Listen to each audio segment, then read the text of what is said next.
Sport, it's not just a game. It's in your DNA. Like us, you live and breathe every moment. You dissect, navigate, and analyze. At SpreadX, we bring you a world of betting where flexibility and precision are at your fingertips. With real-time analysis across all devices, wherever you are. Enjoy sports betting that's data-driven. Next level action. SpreadX. It's in our DNA.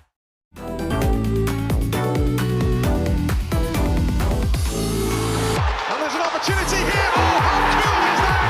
How cool is that? From Chris Rigg.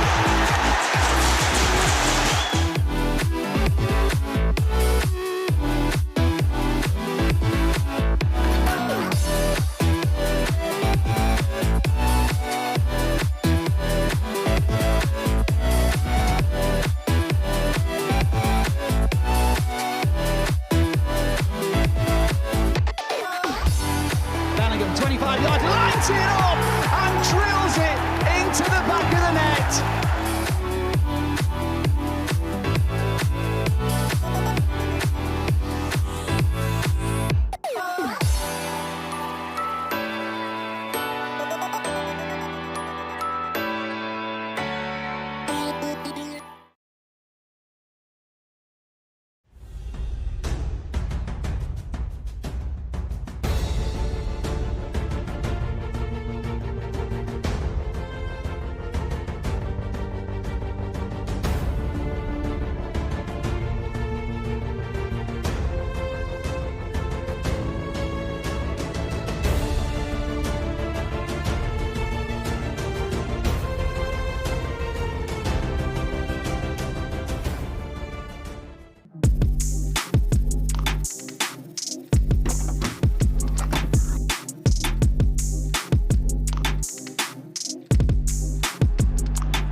Virtue, official partner of Sunderland AFC.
It's not just a game, it's in your DNA. Like us, you live and breathe every moment. You dissect, navigate, and analyze. At SpreadX, we bring you a world of betting where flexibility and precision are at your fingertips. With real-time analysis across all devices, wherever you are. Enjoy sports betting that's data-driven. Next level action. SpreadX. It's in our DNA.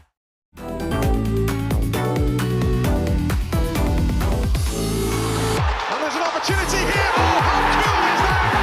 How cool is that? From Chris Rigg.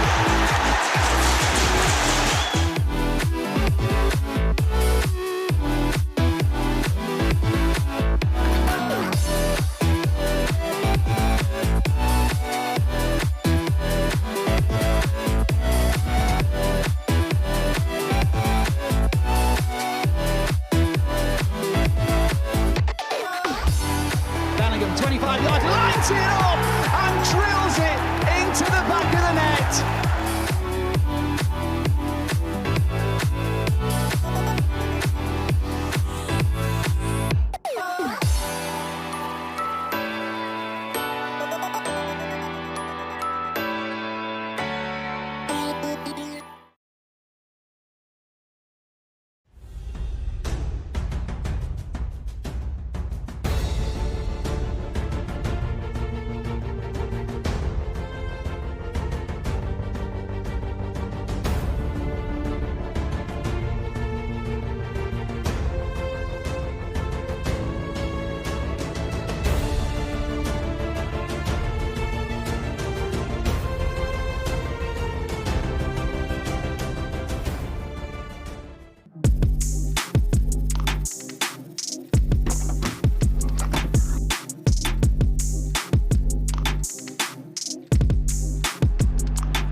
Virtue, official partner of Sunderland AFC.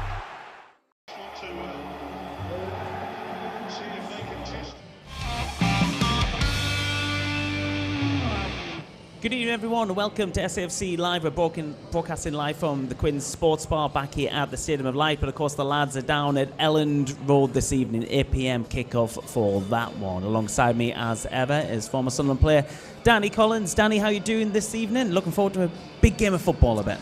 I am indeed, yeah. It's a massive game, isn't it? I think it's the last game of the weekend. We tend not to play too many at 3 o'clock on a Saturday these days. So we've obviously seen the results coming in at the weekend. Burnley slipping up, if you like, at Preston. Opens the door for us to close a couple of points on them. But we know it's going to be a tough one this evening.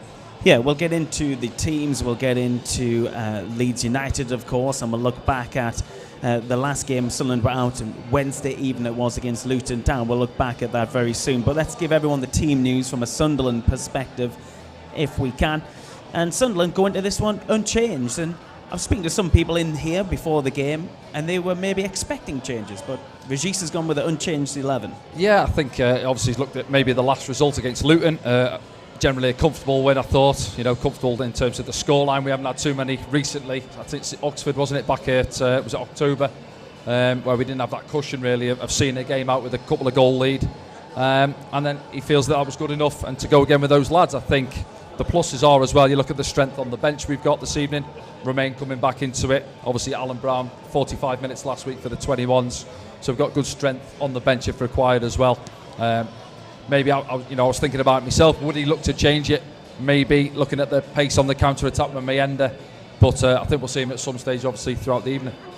So what's Sunderland's approach going to be tonight then, Danny? Are they going to try and hit them on the break and defend, or are they going to go for it as they did in the game here?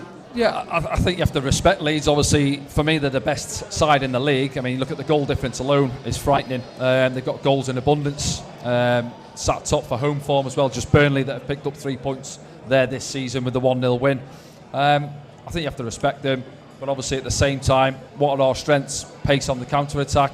I think Leeds as well will expect us to have opportunities. I think we're the two best footballing sides in the league. I don't think many people would argue that, albeit, yes, we're sat in fourth at this moment in time in the table.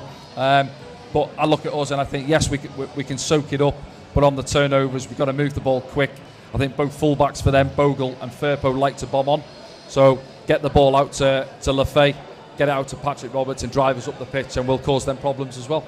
Yeah, we'll get into Leeds United very soon here on SAFC Live. Just a reminder, if you are watching internationally, of course, you can still get your match of the streaming passes right now at safc.com. And while you're on the internet as well, you might as well visit safcstore.com and get a piece of the new retro remixed editions, which are out, very special editions. Not just this one, but there's a few other pieces as well. Danny was going to wear the bucket hat, but he's refused until warmer Next weather. time. I think you've refused to. So don't forget to go on and get your new garments right now as well. Let's have a look at the previous game then, Danny. It was, of course, against Luton Town. 2-0 win for Sunderland on that occasion. In the end, it felt a bit like a routine win, didn't it? But, you know, Luton are in a bit of a sticky situation at the moment. We've done the same thing a couple of seasons ago, the double drop, and it's not looking good for Luton right now. It's not, no, is it? They've obviously changed manager as well. Rob Edwards, you know, last season, time in the Premier League, and they made a bit of a fight of it out of the three sides, really. But obviously coming back down, I think most people would have expected them to certainly be mid-table at worst case, but that's not how football works, and they're really struggling. I think they're caught at this moment in time in between trying to play and obviously their usual style in terms of going long into Adebayo and into Morris as well. To be fair, in the game, they actually started quite bright first few minutes. They threw a few balls long. We struggled to deal with it. But as the game wore on, we sort of took control of it. And this man there, opening his account with his first goal, coming in off that left-hand side. I remember saying on comms, from their point of view, they'll be disappointed. Look how many touches Enzo's had before they engage him. They don't even engage him then. He's had 4 or 5 touches, sets himself, and then fires it into that far corner. So delighted for him. He's obviously been excellent since he joined the club. A little bit of magic about him, hasn't he? And he'll have enjoyed that in front of the home fans. Yeah, he was definitely a standout player, particularly in that first half as well, wasn't he? He was, you know, really enjoying himself out there, and he seems to be getting better every game. Plus, we saw maybe a different side to Enzo's game as well, and that was his combative force of trying to win the ball back. No, I thought he was excellent off the ball, yeah, especially as you say in that first half. We know what he's all about, going forward with the ball, but certainly helping out tackles, you know, ferocious and nipping in now and then, winning the ball back for his side. And this was the only real scare in the first half, wasn't it, from a Luton point of view? Flag went up on the far side. You know, the first one, Morris getting across Luke O'Nien, and the only real save Anthony Patterson, I think, has had to make throughout the course of the 90 minutes, really. And then, as we said there, it felt like a comfortable win where we could enjoy ourselves, play some good football at times. And, yeah, it was just nice to obviously get the clean sheet as well, and to have that little margin of, as I said, a couple of goals as well. Yeah, it was a lot better overall from players on the pitch, and like the games where Sunderland have excelled this season, you're getting 7s and 8s out of people, a lot of people on the pitch. Whereas even people like Patrick Roberts, who people have criticised in recent weeks, but he had a great game, didn't he, on Wednesday? Yeah, he did. Yeah, and, I think look, as you said there, Dan Ballard coming back in for Chris Mepham, excellent. He was your man of the match, wasn't man of the match. I think, Dan Neil again, excellent. And just as we look at Wilson's goal here now, so he sort of started in the build-up. Mistake from the midfield there, drops into his path, could have took a touch, but he's got the confidence on the swivel. Keeper may be a bit disappointed, he's got a glove to it, but it's not enough. And then, as we said there, that gives us that cushion, what we've not had in games, where we've always just had a goal in games for 19 or 20 games or so. And then you can play with a little bit more freedom, relax a little bit more, keep the ball, and then see the game out, really. And we managed to do that. And then, obviously, you're looking at tonight's opponents and the form they've been in as well. Not conceded in their last 6, averaging 3 goals a game. So we know it's going to be obviously a different sort of task this evening going to Ellen Road. Do you think there's some thinking in the fact that the reselection of Dan Ballard? Dan Ballard had a great game, he's your man of the match, and he's kept his position at the back. So do you think that's been in Regis's mind then? I think, was it a surprise that Chris Mepham come out? Possibly for a lot of people. Chris has been excellent since he joined the club. Consistent, really good performer. He would have been disappointed coming out of the side. I think they brought Dan Ballard. The main reason bringing him in was the aerial presence which he adds to the side, certainly in the opposition box as well.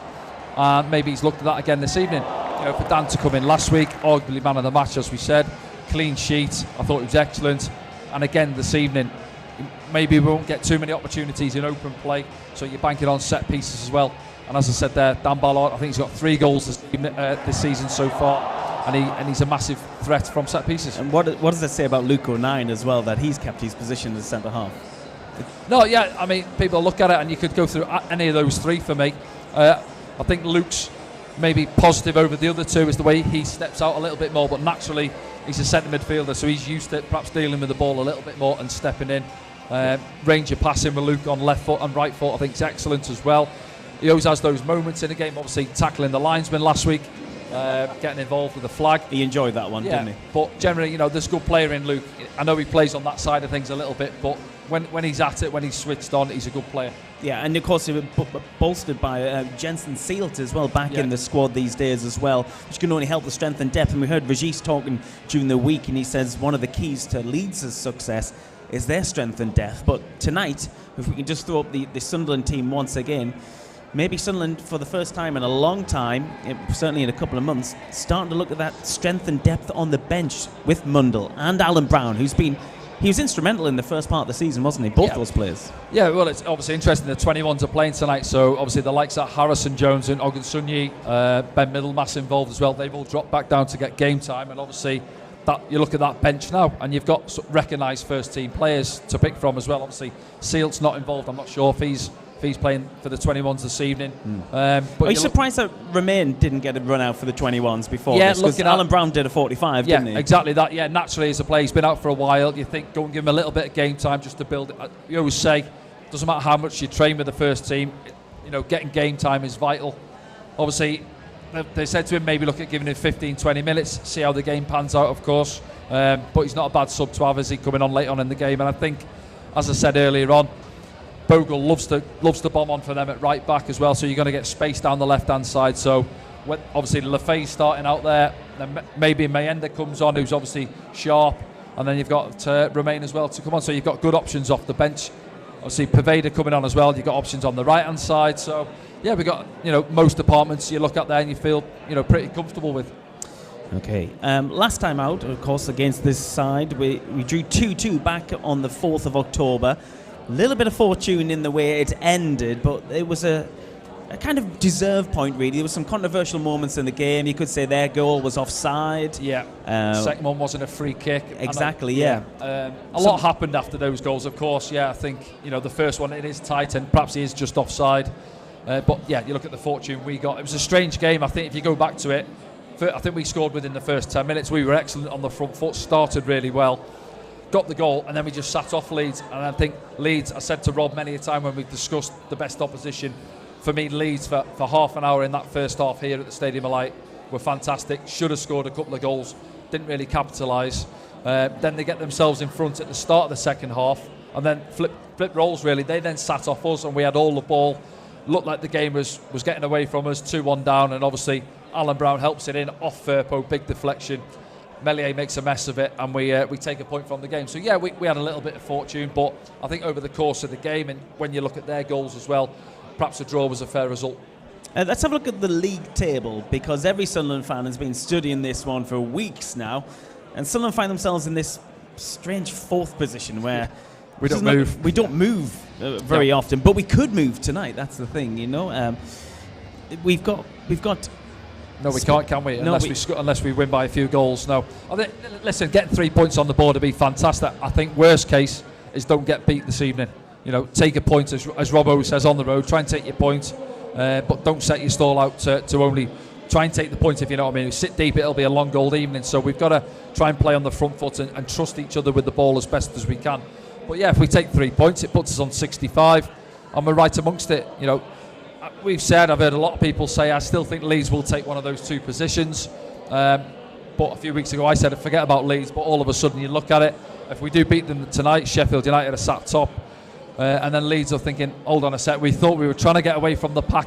As I said, in recent weeks, they're winning games for fun, scoring goals for fun, but they can't get away from the rest of us, and we're still right in amongst it on merit. There's obviously a gulf between ourselves and Blackburn sat in 5th. But you've got to take each game as it comes, and then obviously looking at Leeds, they play us tonight, and I think they've got Sheffield United after us, so 2 big games. Would that play into Sunderland's advantage tonight? Obviously, it's a huge kind of game in Yorkshire, that one, isn't it, which the fans will be looking forward to. So maybe some of their players might have one eye on that one. What I'm trying to say is maybe we could catch them unawares tonight and really send a message to the rest of the division as well. I think first up, Lee, again, as a player, former player, take each game as it comes. They know obviously it's another big one coming next week, and yet maybe obviously local rivals in terms of just down the road. But this is probably, a lot of people would say, the biggest fixture in this league in terms of fan base and perhaps history of the clubs, really. But the pressure's probably on Leeds tonight. I think we can go down there and play with a little bit of freedom. I think most people will have them as favourites. As I said, there's only Burnley gone there so far this season and picked up the 3 points. Other than that, their record's fantastic at home. Leeds, best record in the league. So perhaps we're not expected to go there. Certainly from a Sunderland point of view, the fans won't be thinking that though, and I don't think that. I think go there. We've shown it. We're deep into the season now. We're more than confident against whoever we're playing, and we will have opportunities. I said that when you've got Isidore, Patrick Roberts, Mundell coming off the bench, Lefay out there, you're going to get opportunities on the counter-attack. Let's hope so, Danny. We'll be back very soon after the break where we'll have a look at Leeds United this evening. It's an 8 p.m. kickoff. You can still buy your matchday streaming passes right now at safc.com.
Good evening, welcome back to SAFC Live. We're broadcasting around the world here via safc.com and via our YouTube channel at the moment as well. If you want to buy your matchday streaming passes, you can do so at safc.com. Okay, alongside me as ever is Danny Collins. We're here in the sports bar at the Stadium of Light for Sunderland versus Leeds United down at Elland Road. 8 p.m. kickoff over here in the UK. We'll give a look at the Sunderland side for those just joining us. And Danny, no changes, but a couple of fresh names on the bench. Long time coming. Yeah, it's an easy one, isn't it, for ourselves? As we said, they're unchanged this evening. I think a lot of people would have been discussing it. Will he maybe bring Samad in and sit a little bit deeper? But no, I think I'm saying he's been brave, but just matching them up in the middle of the park, really, with the three in there. And as we say, when those three are at it, good energy about it. I think Dan Neil's been fantastic in recent weeks.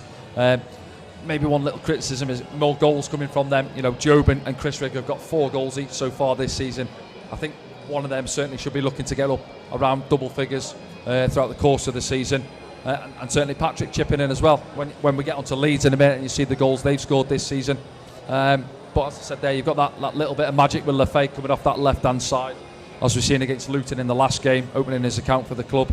And then Wilson as well, try and get him in the game.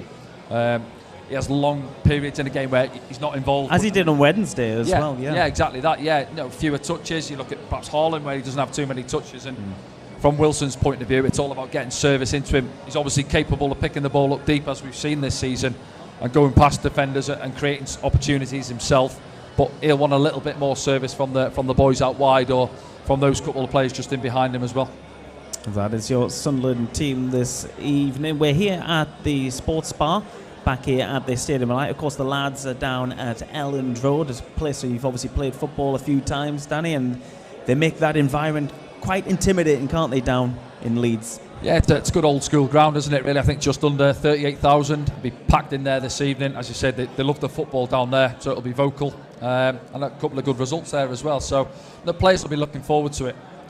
Decent surface, you'd imagine. And from our point of view, try and quieten the crowd. You say that about when teams come up to the Stadium of Light. I'm sure the opposition manager always says, try and quieten down, slow the game down, frustrate the fans as much as the players. And that'll be the case this evening. I think if you go back to when we played Burnley a few weeks ago, Turf Moor, we didn't really start well, did we, first 10 minutes? They had a few opportunities, didn't manage to put the ball away. Then we grew into the game, sort of 25 minutes onwards. We came into it and we more than matched Burnley that evening. So hopefully similar this evening. Yes, let's hope so. You may have noticed some adverts for some new garments available, thanks to our club official merchandise partners, Hummel, and I'm wearing one of these. You can get them on safcstore.com right now, and in the club shop as well. If you are watching this in and around the Sunderland area, you can get these garments right now at safcstore.com, and of course in the club shop. So get yourself down there tomorrow morning. Danny's going first thing, I imagine. Let's have a look at Leeds United then, and Leeds come into this one in brilliant form, and you have to go back until November for their last defeat. You have to go back over a month for their last goal conceded as well. Yeah, flying, aren't they? 14 unbeaten, isn't it? 10 wins in that as well. And I think, was it just conceded 1 in those 10 wins as well? So a lot of clean sheets, as you say, 6 games without conceding. Up there with Burnley, aren't they, in terms of the clean sheets? And obviously not too bad at the other end as well. Was it 66 goals they've scored, plus 47 goal difference? And when we're going through where the goals are coming from, they're coming from all over the pitch, aren't they? Yeah, exactly that. Yeah, as you say, that sort of front four really. James in double figures with 10 assists as well from him. Pirot leading scorer with 14. Solomon, I think, is a good player coming off that left-hand side with 7, and Aronson just in behind as well with 8. And then the likes of Nonto on the bench as well. Ramazani as well with 4. £7 million they paid for him, sat on the bench this evening.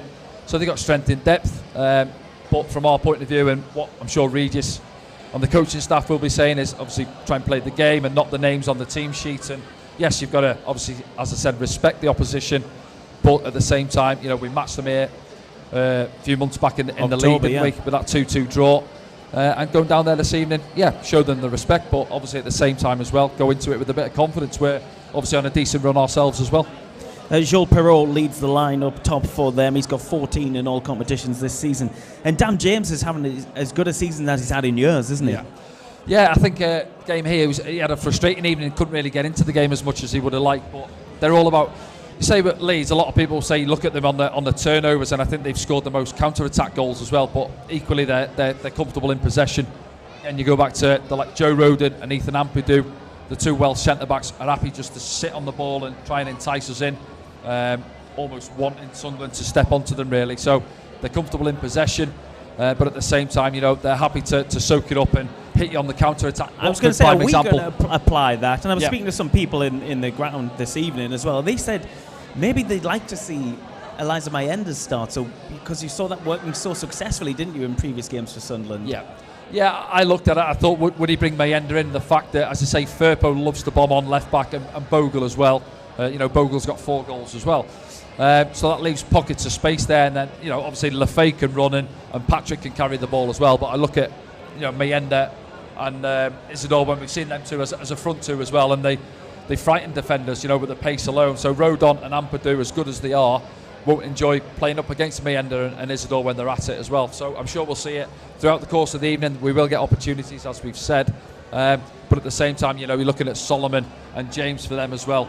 Nonto was probably their best player up at the stadium like that evening, and he's on the bench this evening. Yeah, also Aronson had a really good game that evening. He sits in that kind of 10 pocket, doesn't he? So whose duty is it to energetic as well? Who's got to try and mark him then this evening, do you think? I mean, just mentioned it there, the setups, we're obviously more of a 4-3-3. You look at them 4-2-3-1, so the midfield sort of triangle matches up really.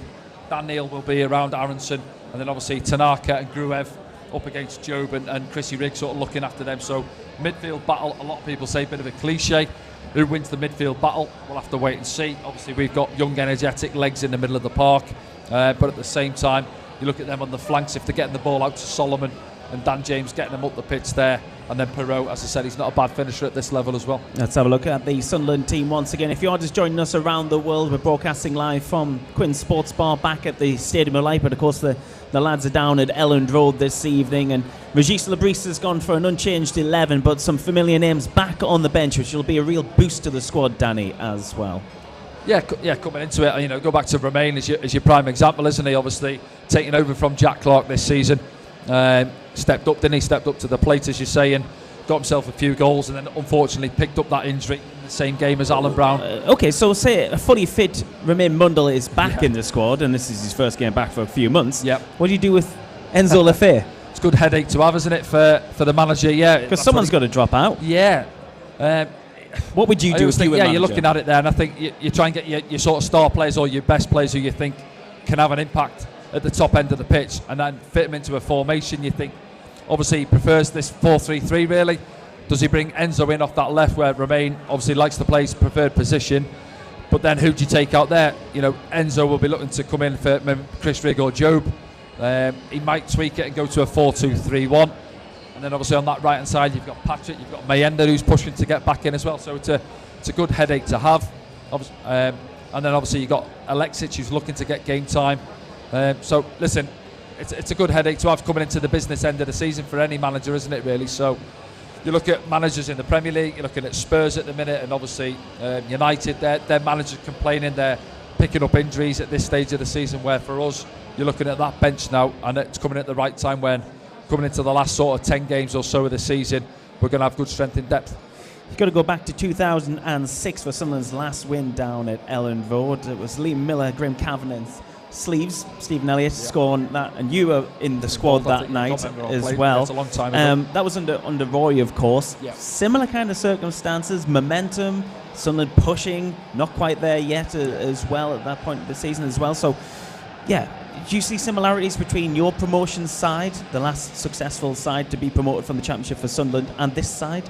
Well, in terms of different, we were obviously didn't have a good start to the season, and we were always playing catch up really, and sort of timed the run well to get to obviously winning the league in the end. But teams were looking over their shoulders at us. Similar in terms of the top three above us, which has been the case for a few weeks now, where we don't seem to move from fourth in the league, regardless of results. It's a bit like Ipswich's run last season, really. Yeah, I think I seen a graphic the other day where 31, 32 games. Ipswich were in a similar position to us. In fact, we were in a better position than they were at this point last season. Yeah, and then getting there over the line, really, because they started really well, Ipswich, didn't they? And then they had a little bit of a dip mid. Everyone just kept expecting them to drop away, and they never did. No, and credit to them, they kicked on again. And then obviously look at Leeds. Leeds were in a great position. Playoff final, came up short, got beat 1-0 against Southampton.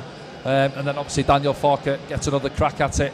And what I will say about Leeds in terms of their business as well, I think they've done excellent business over 160 million in terms of you were talking about this earlier. You really like what the business they've done. Looking at that, they didn't do anything in January either. No, and then spent around 30 odd million, so 130 million into the kitty. And then they're still in a great position and arguably the strongest side in the league as well. Strong loans as well. They've got, of course, Solomon, who you touched upon earlier from Spurs, and a bit of experience with Joe Rothwell as well in the squad. That goes a long way, doesn't it, that experience? Yeah, he's been in the team recently, hasn't he, Rothwell? I think he scored a couple of goals against us for Southampton. Was it last season? Yeah, it was, I think it was, wasn't it? Yeah. So a decent player, good energy in there as well. And as you say, just adds to strength and depth. I haven't even mentioned Patrick Bamford. I think he's been injured as well. He's struggled for injuries this season. Not in the squad not involved. tonight. So yeah, I mean, you look at the squad there, but you know the team sheet will go up in the changing rooms, and I've been there, and you know they're a good squad. Obviously, they should be really where they are really. You know, nobody didn't expect Leeds to be up there pushing. I think they were favourites at the start of the season, so you'd be surprised if they were sat in 12th or 13th, something like that. So that the pressure is on them to get up, especially after the disappointment of last season. And exactly, last season it was about this point where they started to wobble a little bit, and then they kind of fell off a cliff just about getting in the playoffs, didn't they? And then ultimately lost in the final to Southampton. That'll be in the back of the minds of not just the fans, but some of those players as well. Yeah, possibly. Not all. Again, minds think different, of course. And I know people have said, oh, they had a wobble at this stage last season. It'll happen again. Well, will it? Well, time will tell. But what I will say, you look at a lot of the stats there. Home record is fantastic. Just that one slip up against Burnley, as we said. Although we haven't been beat at home, so we've got I think us and Burnley have got the best record in terms of not being beat so far this season. But all the other boxes they're ticking. Second best defensive record, obviously behind Burnley, are a joke really, conceded 9 goals at this stage. And then I think second in terms of was the other record there they've got there, goals against as well, 19, isn't it, goals against. So yeah, they're doing things right at both ends of the pitch. But it's a big 90 minutes coming up and anything can happen. If you're asking me for a prediction, I was about to 1-0 or 1-1 maybe. I think a lot of fans would go for, but on the flip side of that, if both teams fancy a bit of a gunfight, we could be in for a 4-4 thriller. If Sunderland were to win tonight, what kind of message would that send to the rest of the championship? Well, from our point of view, it's a massive confidence boost, isn't it, to go there and pick up the 3 points if we manage to do that. And obviously the other teams, Sheffield United and Burnley, I don't know what they're thinking is a good result tonight, to be honest, because I said a couple of weeks ago, I remember saying, Leeds have gone now, they had like a 5-point then you gap. check the league table at the weekend and they're second. Yeah, second, like, how'd that happen? Yeah, so, and I think, as I said, they play Sheffield United next week. So I don't know what other teams think is a good result. From our point of view, obviously, worst case, don't get beat this evening, take your points if you need to, but if we nick all 3 points, that's a fantastic result for us. What do you think the mood will be like in the dressing room right now from a Sunderland perspective? The lads will be really up for this one, won't they? It's a big game. Can you remember those feelings of what it was like going into like a top of the table clash like this? Yeah, you get those butterflies in the stomach, that nervous energy really, and obviously once you get your kit on and you're out there, you're driving to the ground on the coach, all the fans are lining the streets there, you see the Sunderland fans, they'll be making the noise, and you're in for a big game. But once you're out there, you've done your warm-up, you've done your prep all during the week, we know what Leeds are all about, and then you try and put that into action really, going into it from the first minute, try and start brighter, certainly than what we did at Burnley a few weeks ago. Yes, I was saying it was a good result. In the end, it turned out not to be, with it obviously missing those 2 penalties late on. But we more than held our own that night at Turf Moor, which is a tough place to go this season. Sheffield United should have got something from that game. Obviously missed a penalty there. Worst case, we should have took a point from that one.